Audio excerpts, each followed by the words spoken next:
نور جدنا وابن جدنا الحسين عليه الصلاة والسلام، وخدمة زواره، ونضع ترابا عالي زواره الصادقين كحلا لأعيننا.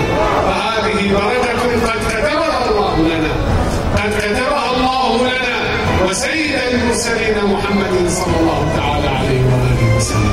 هذا ما يحقق كل واحد ولا ينال كل واحد، فهذا شيء عظيم وبركة عظيمة لكم، هداية من جده إلى حضرة والسلطان عبد القادر الكيلاني وإلى شاه الكندزان والسلطان الخليفة محمد. فهنيئا لكم يا آل الكندزان في خدمة زوار جدنا الحسين عليه الصلاة والسلام. بارك الله فيكم. لبيك يا حسين. لبيك يا حسين. لبيك